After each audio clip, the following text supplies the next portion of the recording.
Hello friends, आज हम लोग उपसर्ग संयोजन संख्या कोऑर्डिनेशन नंबर के बारे में अध्ययन करेंगे। तो देखिए, जो उपसर्ग संयोजन संख्या होती है, उपसर्ग संयोजी यौगिकों में जो केंद्रीय धातु परमाणु होता है और लिगेंडों के मध्य जो उपसर्ग संयोजी बंधों की संख्या होती है, उस उपसर्ग संयोजी यौगिक की समन्वय संख्या ही उपसर्ग संयोजक संख्या या कोऑर्डिनेशन नंबर कहलाती है।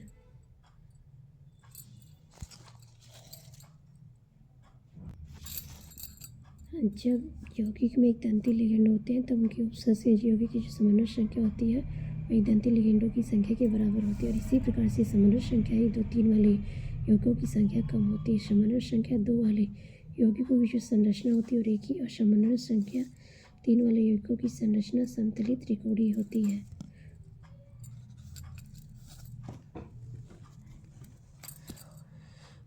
अब देखिए, अब सही दिखाई नहीं दे रहा था, हम आप लोग को सही दिखाई दिया। तो समन्वय संख्या 4, 5, 6 वाले यौगिकों की संख्या बहुत अधिक होती है। समन्वय संख्या 4 वाले यौगिकों की संरचना जो होती है समतली वर्गाकार और चतुष्फलकी होती है, तथा समन्वय संख्या 5 वाले यौगिकों की संरचना समतली चतुष्फलकी और समन्वय संख्या 6 वाले यौगिकों की संरचना अष्टफलकी होती है। समन्वय संख्या 6 से अधिक वाले उपसर्ग संयोजी यौगिक कम संख्या में पाए जाते हैं। हम देखते हैं यहाँ उपसर्ग संयोजी यौगिकों की सूत्र लिखने के नियम क्या है। तो देखिए, कुछ पॉइंट्स हैं।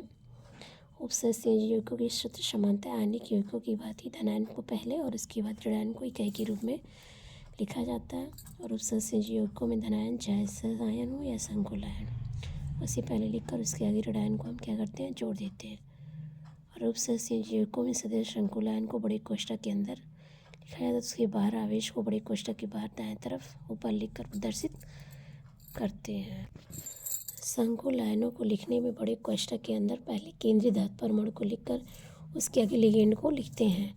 और यदि संकुल आयन जटिल आयन में कई प्रकार के धनावेशित, ऋणावेशित, उदासीन हो तो उनके लिखने का क्रम जो व्यवस्था जो होता है निम्न प्रकार से होती है। सबसे पहले ऋणात्मक लिगेंड को हम लिखेंगे, फिर उदासीन लिगेंड को, फिर धनात्मक, मतलब सबसे लास्ट में हम धनात्मक लिगेंड को लिखेंगे। यदि संकुल आयन या जटिल आयन में एक ही प्रकार के लिगेंड हो तो उनके नाम का प्रथम अक्षर अंग्रेजी वर्णमाला क्रम के आधार पर लिखते हैं।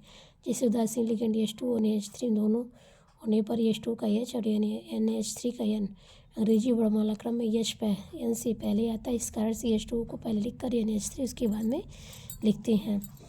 और अगला पॉइंट देखिए, यदि संकुल या जटिल आयनों में एक ही प्रकार के एक ऐसे लिगेंड होते हैं जिनके प्रथम अक्षर का प्रतीक समान हो तो उनमें जिस लिगेंड का प्रथम प्रतीक के अक्षर की संख्या कम होगी उसे हम मतलब जिसकी संख्या कम होगी। जैसे NH3 और N2 में आप देखते हैं NH3 की अपेक्षा N2 में नाइट्रोजन परमाणु की संख्या अधिक है। इस कारण से N2 से पहले हम NH3 का नाम लिखेंगे। और यदि समान लिगेंडों के प्रथम अक्षर की संख्या समान होती है तो उनकी वरीयता का निर्धारण उनसे जुड़े दूसरे परमाणु द्वारा हम करेंगे।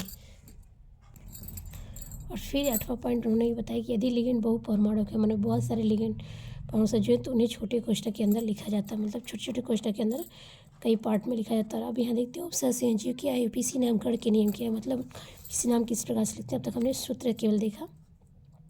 देखिए, उपसर्ग संयोजी यौगिक मुख्यतः 2 प्रकार के होते हैं। पहला आयनिक उपसर्ग संयोजी यौगिक, दूसरा अनायनिक उपसर्ग संयोजी।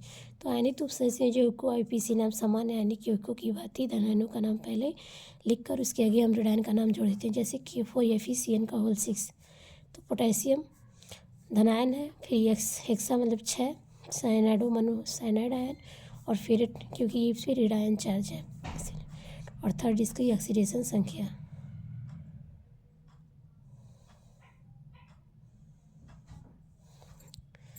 यहाँ